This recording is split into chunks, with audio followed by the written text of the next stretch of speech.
Números 11, el pueblo se queja. A. Las quejas de Israel y de Moisés. 1. 1:3, el corazón quejumbroso de Israel. Aconteció que el pueblo se quejó a oídos de Jehová, y lo oyó Jehová, y ardió su ira, y se encendió en ellos fuego de Jehová, y consumió uno de los extremos del campamento. Entonces el pueblo clamó a Moisés, y Moisés oró a Jehová, y el fuego se extinguió.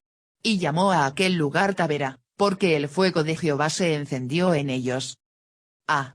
Aconteció que el pueblo se quejó. En los primeros 10 capítulos de Números, Israel recibió orden, organización, fue limpiado, separado, bendecido, se le enseñó cómo dar, se le recordó la liberación de Dios, se le dio la presencia de Dios y las herramientas para avanzar a la tierra prometida. Ahora, habiendo salido hacia Canaán, después de unos pocos días el pueblo se quejó. Y podríamos pensar que es extraño que un pueblo tan bendecido aún así pueda quejarse. Dios hizo mucho en y por Israel, sin embargo, aún así murmuraban contra él. Todavía estaban en el desierto y sus circunstancias no eran fáciles, pero no salía nada bueno cuando el pueblo se quejaba. Y, según Allen, el pueblo se quejó también se podría traducir, ahora el pueblo se volvió verdaderamente murmurador, una ofensa para los oídos de Yahvé. Y no sabemos cuál fue la causa de esta queja. Pero seguramente ningún pueblo tuvo menos motivos para murmurar, tenían a Dios entre ellos, y continuamente se realizaban milagros de bondad a favor de ellos. Clarke. B. El pueblo se quejó. Y lo oyó Jehová, su queja desagradó a Dios. Los corazones que se quejan a menudo desagradan a Dios, especialmente cuando muestran poca gratitud por lo que hizo en el pasado y poca fe por lo que Dios podía hacer en ese momento. Y no se nos dice aquí exactamente de qué se quejó Israel. Es posible que simplemente provenga de un corazón generalmente insatisfecho. A veces no nos quejamos por una gran razón, sino porque nuestro corazón está insatisfecho. C. Se encendió en ellos fuego de Jehová. Israel había valorado la columna del fuego de Dios presente con ellos todas las noches. Aquí, el fuego y la presencia de Dios se convirtieron en una especie de espada de dos filos. El fuego de Dios estuvo presente con Israel para apoyarlos, pero también estuvo presente para lidiar con su pecado. Y el texto no aclara qué se quemó en esta ocasión, si fueron solo arbustos cerca de las carpas, o algunas de las carpas mismas. Sin embargo, la gente se dio cuenta del peligro que corría y pidió a Moisés que orara por ellos. Wenham. Y o se envió un fuego sobrenatural para esta ocasión, o se comisionó el rayo contra ellos, o Dios los golpeó con uno de esos vientos calientes y sofocantes que son muy comunes en esos países. Clarke. Y consumió uno de los extremos del campamento. Este fuego purificador se limitó a las afueras del campamento, una misericordia del Señor. Pudo haber arrojado su fuego en medio del campamento y haber matado a muchas más personas de las que sufrieron este terrible juicio. Allen. D. El pueblo clamó a Moisés. Idealmente, Israel habría clamado a Dios directamente. Debido a que carecían de un fuerte sentido de relación con Dios mismo, llevaron su clamor a Moisés en lugar de llevarlo al Señor. Moisés oró a Jehová, y el fuego se extinguió. Moisés oró por el pueblo y el fuego se apagó. El lugar se llamó Tabera, ardiente, como un recordatorio del juicio de Dios sobre los corazones quejumbrosos entre Israel. 2. 4. Israel se queja de la falta de carne. Y la gente extranjera que se mezcló con ellos tuvo un vivo deseo, y los hijos de Israel también volvieron a llorar y dijeron, ¿quién nos diera a comer carne? Y la gente extranjera que se mezcló con ellos, Éxodo 12:38 dice que con ellos grande multitud salió de Egipto. Esto significa que no todos en la grande multitud que salió de Egipto con Moisés eran étnicamente israelitas. Hubo muchos egipcios, y quizás otros no israelitas, que fueron con ellos. Esto puede deberse a que también eran esclavos en Egipto, y quizás a que el Dios de Israel se mostró más poderoso que los dioses de los egipcios. Primero leemos acerca de la gente extranjera en Éxodo 12:38, también subió con ellos grande multitud de toda clase de gentes, y ovejas, y muchísimo ganado.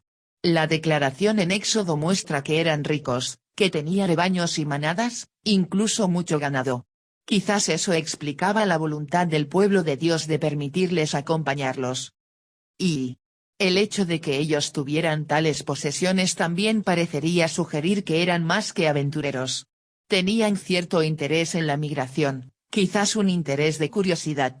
Lo único cierto es que no eran de la teocracia, y al no tener parte o suerte en el movimiento divino, cayeron ante un vivo deseo por las cosas de Egipto e infectaron al pueblo de Dios con el mismo deseo impío. Morgan. Y también hay un sentido espiritual en el que Israel era gente extranjera. Es decir, no descendientes de Abraham, Isaac y Jacob quienes tuvieron una relación genuina y real con Dios. Esto también es cierto de la Iglesia visible, que Jesús dijo que contendría bien y mal hasta la cosecha final, Mateo 13 2.24-30, 36-43. B. Tuvo un vivo deseo. La palabra hebrea aquí estaba, también se usa en pasajes como Génesis 3 2.6, 1 Samuel 2.16, Job 33 2.20, Salmo 10 2.3 para el fuerte deseo de algo agradable, pero quizás, aunque no siempre, pecaminoso. Y el pueblo de Israel tenía que ceder a este intenso anhelo, su deseo pecaminoso no se cumpliría a menos que cooperaran con él. Santiago 1:14 dice sino que cada uno es tentado, cuando de su propia concupiscencia es atraído y seducido, la atracción por el pecado está presente dentro de nosotros, pero aún debemos ceder a ese deseo pecaminoso al elegir pecar. Y hay en sobre el vivo deseo el verbo se puede usar para los deseos positivos y adecuados, pero es especialmente adecuado para los sentimientos de lujuria, inapropiada, y apetitos corporales. C. ¿Quién nos diera a comer carne? Esta era una pregunta extraña de hacer, considerando que tenían un Dios en el cielo que satisfacía todas sus necesidades. Parece que algunos en Israel buscaban otro proveedor porque no estaban satisfechos con lo que les llegaba de la mano de Dios. Estaban tan angustiados por esto que lloraron. Y las lágrimas de arrepentimiento o tristeza por el pecado o experimentadas como gozo en el Señor pueden ser hermosas. Sin embargo, también es posible que las personas, incluso entre el pueblo de Dios, derramen lágrimas por decepciones infantiles. Y Israel podría haberse provisto de carne. Dios no les prohibió cazar los animales que pudieran en el desierto, y también tenían sus rebaños, que podían ser sacrificados para la carne. Sin embargo, no querían hacer nada con respecto a su deseo por la carne, excepto llorar. Y ciertamente tenían carne y ganado que trajeron consigo de Egipto, pero estaban reservados para la cría que se llevarían a Canaán, y eran tan pocos que apenas les hubieran servido durante un mes. Pole. 3. 5-6. Israel recuerda las comidas de Egipto. Nos acordamos del pescado que comíamos en Egipto de balde, de los pepinos, los melones, los puerros, las cebollas y los ajos, y ahora nuestra alma se seca, pues nada sino este maná en nuestros ojos. Nos acordamos, aproximadamente un año antes de esto, Dios respondió a las quejas de Israel proporcionando alimento milagroso para ellos, Éxodo 16 2.11-35, al que llamaron maná, Éxodo 16:31. Después de un año de comer principalmente maná, Israel ahora anhelaba los alimentos que, a veces, comieron como esclavos en Egipto. El primer alimento mencionado fue el pescado que comíamos en Egipto de balde, porque no había peces en el desierto. Y también mencionaron pepinos, melones, puerros, cebollas y ajos, todos alimentos jugosos, crujientes o sabrosos que en ocasiones comieron como esclavos en Egipto. Éxodo 16 2.3 registra una queja similar aproximadamente un año antes, cuando nos sentábamos a las ollas de carne, cuando comíamos pan hasta saciarnos. Y Gosen, en el delta oriental del Nilo, era prácticamente el granero de Egipto, exuberante de vegetación y con abundantes canales naturales y artificiales cuyas aguas rebosaban de peces y estaban repletas de nutrientes para una abundante producción de cultivos. Los alimentos enumerados se encuentran entre los más cultivados en la región. Cole. Y cuando el pueblo de Israel afirmó recordar su supuestamente buena vida en Egipto, pecó con ingratitud, con memoria selectiva y tergiversando el pasado para justificar sus quejas presentes.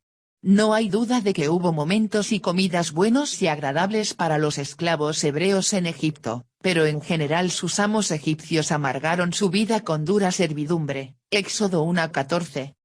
Y, en cierto sentido, el recuerdo del pescado, pepinos, melones, puerros, cebollas y ajos no era una mentira. Hubo tiempos en los que comieron esas cosas. Sin embargo, en un sentido más amplio, esto era una mentira porque elegían recordar un aspecto pequeño y bueno de su esclavitud en Egipto, mientras ignoraban la servidumbre mucho más amarga y dura de su esclavitud. Puede ser una trampa recordar solo lo bueno, o solo lo malo, del pasado. Se olvidaron de su servidumbre. El descontento siempre insiste en las necesidades y no disfruta de nada, no más de lo que Amán hizo de su honor, o Acab de su reino, cuando anhelaba una legumbre del huerto de Nabot. Trap. Israel se enamoró de una ilusión del pasado, la idea de que su vida en Egipto era maravillosa.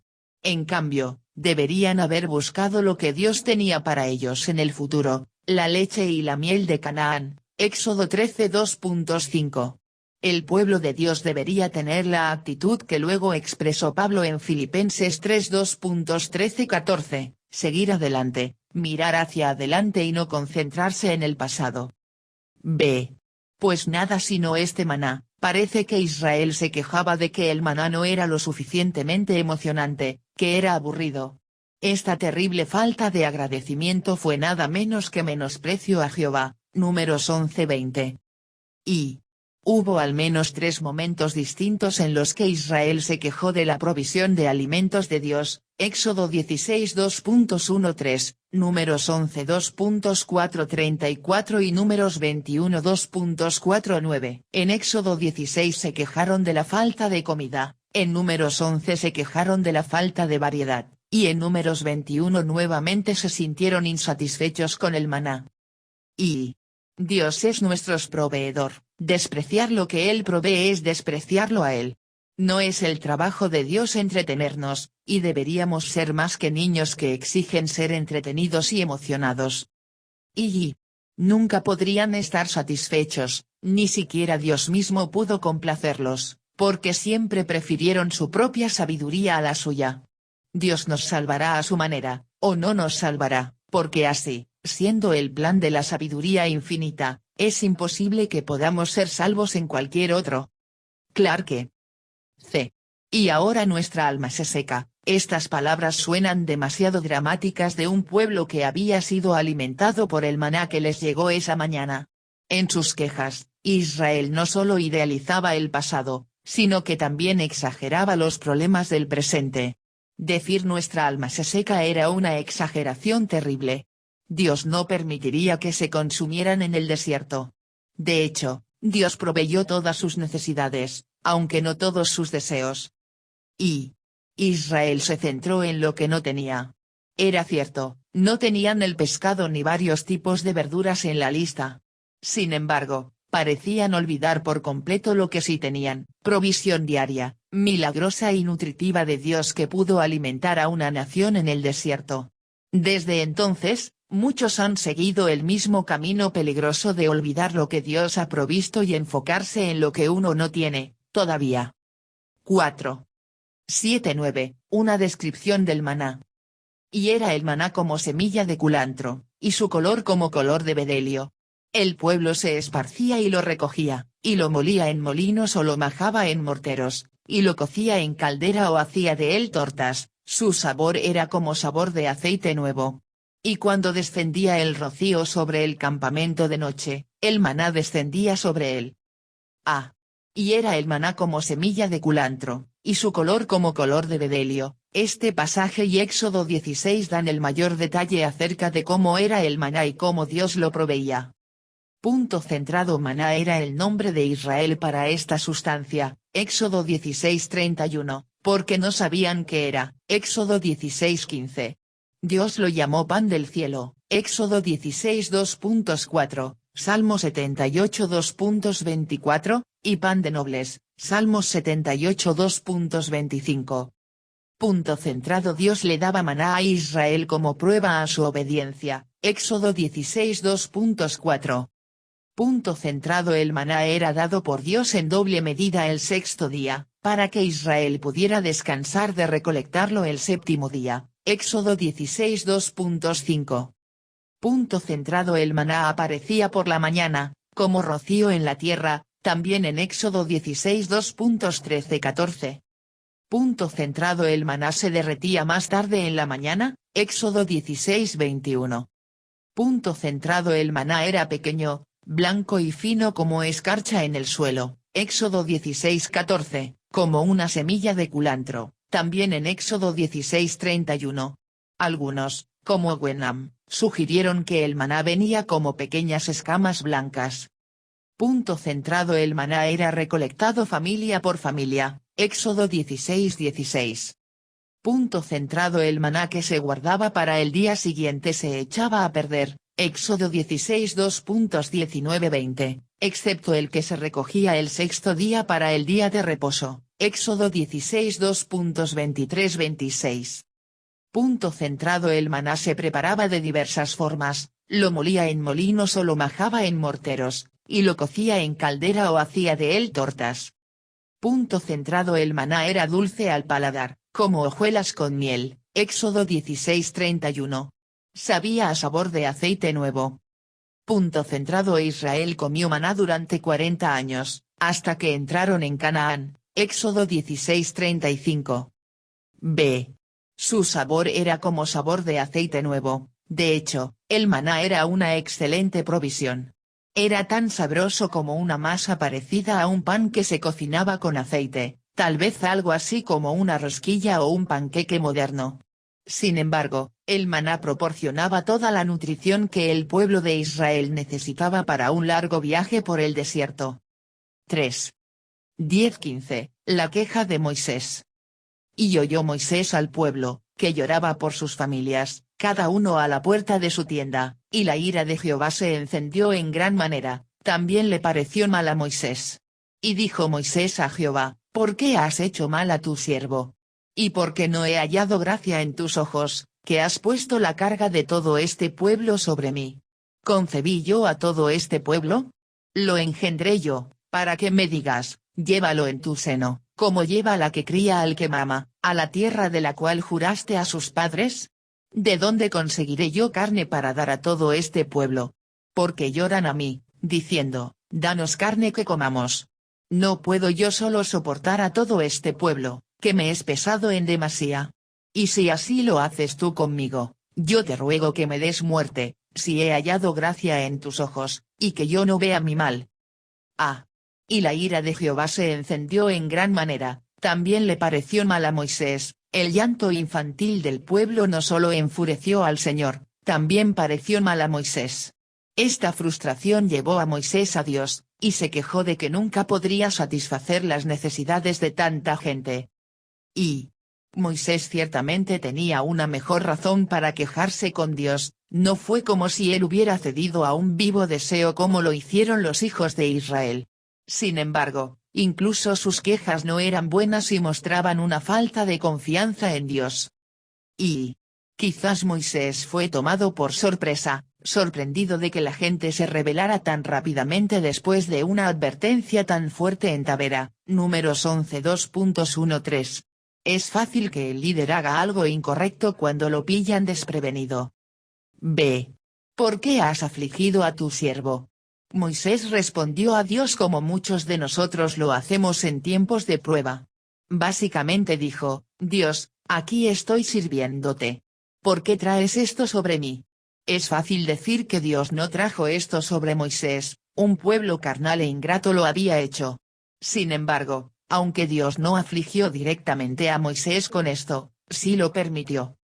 Y Dios permitió esto por la misma razón por la que Dios permite cualquier aflicción, para obligarnos a confiar más en Él, a asociarnos con Él para superar los obstáculos y a amarlo y alabarlo más a través de nuestra mayor dependencia de Él y la mayor liberación que Él trae.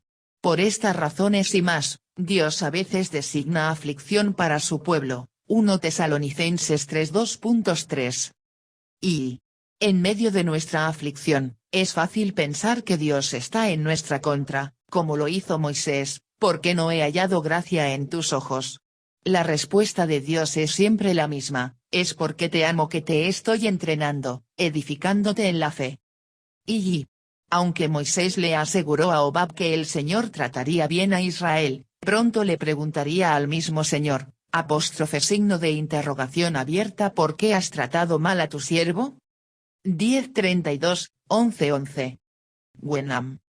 C. ¿Concebí yo a todo este pueblo? ¿Lo engendré yo?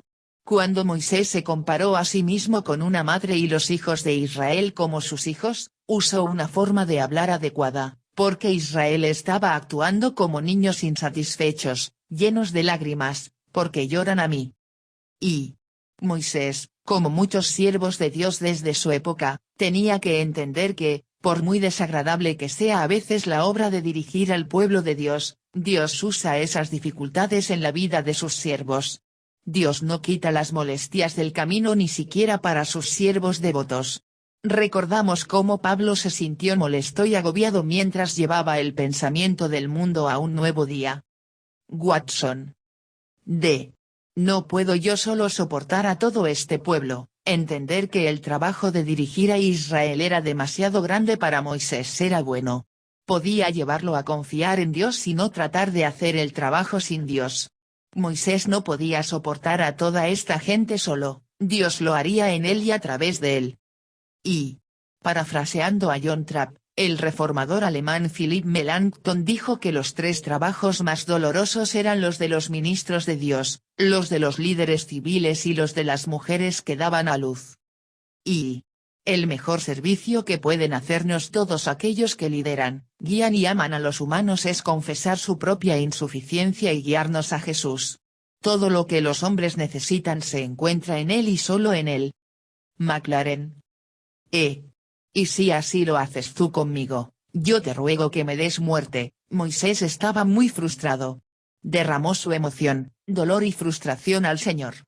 No era apropiado pedirle a Dios que hiciera esto, pero entendemos la miseria de Moisés. Hizo lo correcto al derramar su corazón y quejarse ante el Señor. Y Dios no dijo sí cuando Moisés pidió, te ruego que me des muerte. Sin embargo, Dios ayudó al abrumado Moisés, quien sabía que el trabajo de dirigir al pueblo de Dios era demasiado grande para él sin su ayuda. Y que yo no vea mi mal, en cierto sentido, Dios quería que Moisés viera su mal, su incapacidad para hacer lo que Dios lo llamó a hacer con sus propias fuerzas. Como el apóstol Pablo aprendió más tarde, la fuerza de Dios se perfecciona en la debilidad. 2 Corintios 12:2.9. B. Dios responde a las quejas de Israel y de Moisés. 1. 16-17, Dios ayuda a Moisés enviando ancianos para ayudarlo. Entonces Jehová dijo a Moisés, reúneme 70 varones de los ancianos de Israel, que tú sabes que son ancianos del pueblo y sus principales, y tráelos a la puerta del tabernáculo de reunión, y esperen allí contigo. Y yo descenderé y hablaré allí contigo, y tomaré del espíritu que está en ti, y pondré en ellos, y llevarán contigo la carga del pueblo, y no la llevarás tú solo. A. Reúneme 70 varones de los ancianos de Israel. Dios le dijo a Moisés que reuniera hombres para ayudar en la obra de dirigir a Israel. Estos 70 varones primero serían reunidos con Dios, reúnenme, antes de ser reunidos con Moisés. Su lealtad era primero con Dios, no con Moisés. Y aquí, dicen algunos, comenzó el Sanedrín, es decir, el gran consejo de los judíos, que constaba de 70 ancianos y un presidente. Continuó hasta la época de Herodes el Grande. Trapp. B. Que tú sabes que son ancianos del pueblo, Moisés no debía elegir a hombres que él pensara que podrían llegar a ser ancianos, debía elegir a hombres que ya eran conocidos como ancianos debido a su sabiduría, conducta y ministerio para con los demás. Los ancianos son hechos por Dios pero reconocidos por los hombres. C. Y esperen allí contigo, estos fueron llamados para simplemente estar allí con Moisés, delante del Señor, fueron un apoyo y una fortaleza para Moisés solo con su presencia. D. Tomaré del espíritu que está en ti, y pondré en ellos. Los ancianos deben tener el mismo corazón, la misma visión y el mismo espíritu que estaba en Moisés. Si no, no habría acuerdo entre los líderes de la nación y el desastre podría sobrevenir a Israel. Llevarán contigo la carga del pueblo. Los ancianos estaban allí para ayudar a Moisés a llevar la carga espiritual, para ayudarlo a cuidar y ministrar al pueblo, y para ser un apoyo para él en el ministerio. La ayuda de Dios llegaría a Moisés a través del apoyo de hombres piadosos. Esta es una forma habitual en la que Dios satisface nuestras necesidades. 2. 18-20. Dios promete proveer carne para Israel.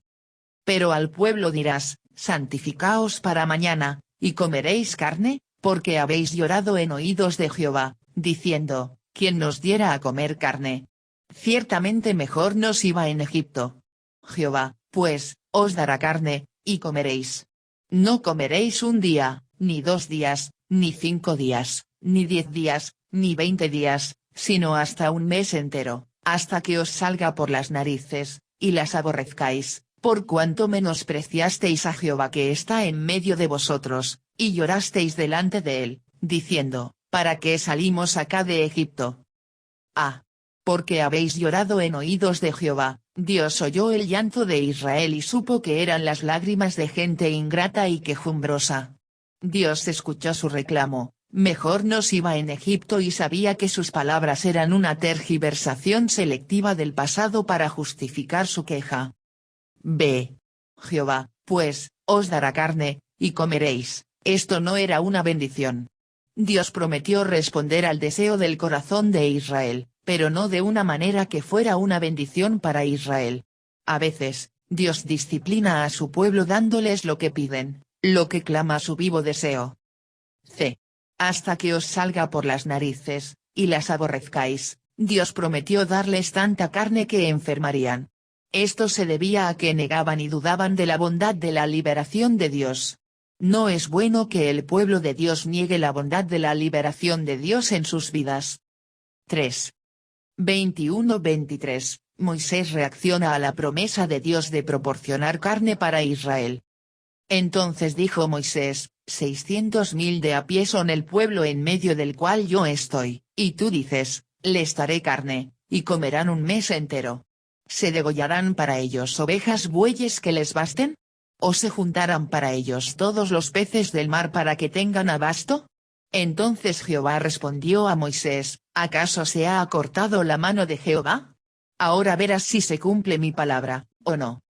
600.000 de a pie son el pueblo en medio del cual yo estoy. Moisés reaccionó como lo hacemos a menudo, tratando de averiguar cómo Dios cumpliría su promesa. Moisés no podía entender cómo Dios podía hacer esto, pero Dios nunca le pidió que lo entendiera. Dios proveería de sus recursos inagotables. Y Moisés le recuerda a Dios. Los números involucrados, 600.000 hombres de a pie. Una fuerza en marcha de este tamaño sugiere una población total de más de 2 millones de personas. Hallen. Y verán, hermanos míos, enseguida el error que cometió Moisés. Miró a la criatura en lugar de al Creador. ¿Espera el Creador que la criatura cumpla su promesa? No, aquel que cumple. Si habla, está hecho por él mismo. Spurgeon. B. ¿Acaso se ha acortado la mano de Jehová? Dios no se había vuelto repentinamente débil o limitado. Dios tenía recursos de los que Moisés no sabía nada. Dios satisfaría la necesidad de Israel de una manera completamente inesperada. 4. 24-25, el Espíritu del Señor viene sobre los 70 ancianos. Y salió Moisés y dijo al pueblo las palabras de Jehová, y reunió a los 70 varones de los ancianos del pueblo, y los hizo estar alrededor del tabernáculo. Entonces Jehová descendió en la nube, y le habló, y tomó del espíritu que estaba en él, y lo puso en los 70 varones ancianos, y cuando posó sobre ellos el espíritu, profetizaron, y no cesaron. Reunió a los 70 varones de los ancianos del pueblo, y los hizo estar alrededor del tabernáculo, antes de que Dios proporcionara la carne para Israel, que ellos pedían, pero que realmente no necesitaban. Primero les proporcionó más liderazgo y supervisión, que ellos no pidieron, pero realmente necesitaban. Y tomó del espíritu que estaba en él, y lo puso en los 70 varones ancianos, para que este liderazgo ampliado hiciera el trabajo. Necesitaban tener un derramamiento del Espíritu Santo, y necesitaban tener el mismo espíritu que estaba en Moisés. Necesitaban tener su visión, su corazón y su actitud. Y si un hombre no tiene el poder del Espíritu Santo fluyendo en su vida, y el mismo espíritu que aquellos a quienes el Señor ha puesto en autoridad sobre él, no está preparado para servir como debería, ese hombre acabará siendo un estorbo, no una bendición. Cuando posó sobre ellos el espíritu, profetizaron. Es difícil imaginar exactamente cómo fue esto. Quizás cada uno de ellos pronunció espontáneamente una palabra de Dios, o alabanzas divinamente inspiradas a Dios. Haya pasado lo que haya pasado exactamente, fue una clara señal de que el Espíritu del Señor había venido sobre ellos. Y, al igual que con Saúl, la profecía descrita aquí era probablemente una expresión extática ininteligible, lo que el Nuevo Testamento llama hablar en lenguas, no el discurso inspirado e inteligible de los grandes profetas del Antiguo Testamento y los profetas anónimos de la Iglesia primitiva. Wenham. Y no cesaron, aparentemente, el don profético se les dio a estos ancianos en una experiencia única y de una sola ocasión. Profetizaron esto una vez, pero no se convirtieron en profetas. Esto estaba destinado a ser una evidencia visible de que el Espíritu Santo los estaba equipando para el oficio de ancianos, no para el papel de profetas. Y, como con las lenguas de fuego en Pentecostés en Hechos 2, el don profético de estos ancianos no continuó, pero sí su servicio empoderado por el Espíritu. 26:30, el Espíritu del Señor sobre Eldad y Medad, y sobre todo el pueblo de Dios. Y habían quedado en el campamento 2 varones, llamados el uno Eldad y el otro Medad, sobre los cuales también reposó el Espíritu. Estaban estos entre los inscritos, pero no habían venido al tabernáculo, y profetizaron en el campamento. Y corrió un joven y dio aviso a Moisés, y dijo, Eldad y Medad profetizan en el campamento. Entonces respondió Josué hijo de Nun, ayudante de Moisés, uno de sus jóvenes, y dijo, Señor mío Moisés, impídelos. Y Moisés le respondió, ¿tienes tú celos por mí? Ojalá todo el pueblo de Jehová fuese profeta, y que Jehová pusiera su espíritu sobre ellos. Y Moisés volvió al campamento, él y los ancianos de Israel. Y profetizaron en el campamento. La operación del Espíritu Santo no se limitó a un solo lugar. Incluso estos dos hombres, Eldad y Medad, que no estaban en el tabernáculo con el resto de los 70 ancianos también fueron llenos del Espíritu Santo, lo que fue evidenciado por el don profético. Y Josué fue presentado por primera vez como líder de la batalla contra los amalecitas en Éxodo 33 2.7-11. Cuando se enteró de lo que hacían Eldad y Medad, Josué esperaba apoyar a Moisés. Su primera preocupación fue por el ministerio de Moisés y temía que esta manifestación inusual del Espíritu pudiera de alguna manera socavarlo. Quizás Eldad y Medad se convertirían en rivales de Moisés. Ojalá todo el pueblo de Jehová fuese profeta, y que Jehová pusiera su espíritu sobre ellos. Probablemente Moisés apreció que Josué tuviera celos por él, pero Moisés no temía a estos hombres como rivales. En cambio, Moisés anhelaba que todo el pueblo de Dios recibiera este don de su espíritu. Y ese amplio derramamiento del Espíritu de Dios sobre todo el pueblo de Dios apuntaba a un mejor pacto, un nuevo pacto. Bajo el nuevo pacto, Dios prometió derramar su espíritu sobre todo su pueblo, Ezequiel 36 2.27, Joel 2 2.28-29. Y este dicho prueba la incomparable grandeza del carácter de Moisés. Las almas pequeñas son monopolistas. Les gusta ser buenos y dotados, porque les da una especie de superioridad sobre los demás, pero no les gusta ver un proceso de nivelación en el trabajo mediante el cual los Eldad y Medad sean levantados para estar a su lado. Meyer. 6. 31-35, Dios provee carne a Israel. Y vino un viento de Jehová, y trajo codornices del mar, y las dejó sobre el campamento, un día de camino a un lado, y un día de camino al otro, alrededor del campamento, y casi 2 codos sobre la faz de la tierra. Entonces el pueblo estuvo levantando todo aquel día y toda la noche, y todo el día siguiente, y recogieron codornices, el que menos, recogió 10 montones, y las tendieron para sí a lo largo alrededor del campamento. Aún estaba la carne entre los dientes de ellos, antes que fuese masticada, cuando la ira de Jehová se encendió en el pueblo, e hirió Jehová al pueblo con una plaga muy grande. Y llamó el nombre de aquel lugar Kibrot Hataava, por cuanto allí sepultaron al pueblo codicioso. De Kibrot Hataava partió el pueblo a Hazerot, y se quedó en Hazerot. Un viento de Jehová, y trajo codornices, milagrosamente. Dios dirigió una gran cantidad de codornices al campamento de Israel, donde fueron matadas y podían comerse. Las codornices migran sobre el desierto del Sinaí todos los años. Se ha registrado que los árabes que viven cerca de esta región podrían capturar entre 1 y 2 millones de codornices durante su migración de otoño, utilizando redes. Y las codornices fueron dejadas alrededor del campamento, es decir, en el perímetro. Cuando se derramó el Espíritu Santo, atrajo a los hombres al centro del campamento, justo al centro del pueblo de Dios. Para conseguir las codornices, tenían que salir del campamento, lejos del pueblo de Dios. Y la escena debe haber sido similar a un motín, gente gritando, pájaros batiendo sus alas, en todas partes el movimiento desordenado de un pueblo hambriento de carne en un mar de pájaros. Allen.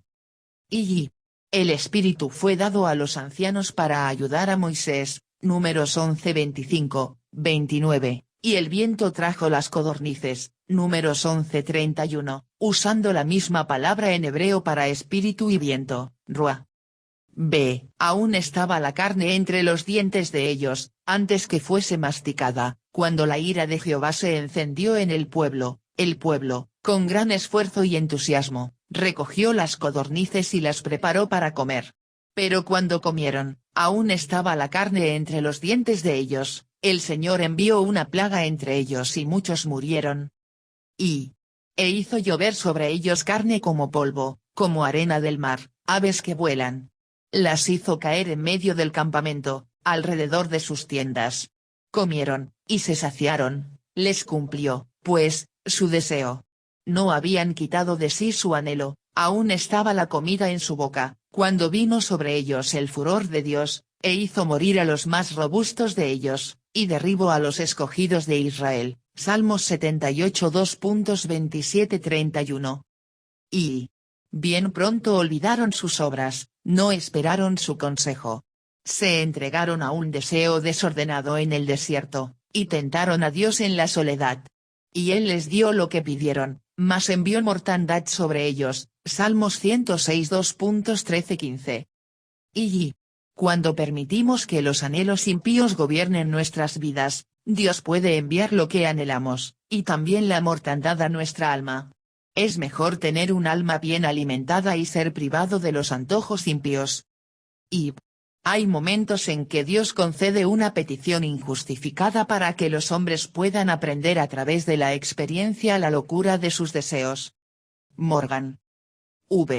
Este fue un juicio estricto, pero fue una ayuda para Israel porque les enseñó a no ser gobernados por sus deseos. Si se aprendió la lección, fue de gran ayuda para la nación. Para heredar la tierra de Canaán, la tierra prometida de Dios para Israel, tenían que ser gobernados por algo más que sus apetitos físicos o emocionales. Y llamó el nombre de aquel lugar Kibrot Hataava, llamaron al lugar Kibrot Hataava, que significa tumbas del deseo. Hablando espiritualmente, muchas personas mueren a causa de sus deseos desenfrenados. Y Jesús proclamó que Él era el pan verdadero o supremo de Dios del cielo, Juan 6 2.29-35. Como el maná en el desierto, esta era la provisión de Dios y no había nada más para comer. Israel fue sostenido solo por el maná en el desierto, y el discípulo es sostenido solo por Jesús y nada más.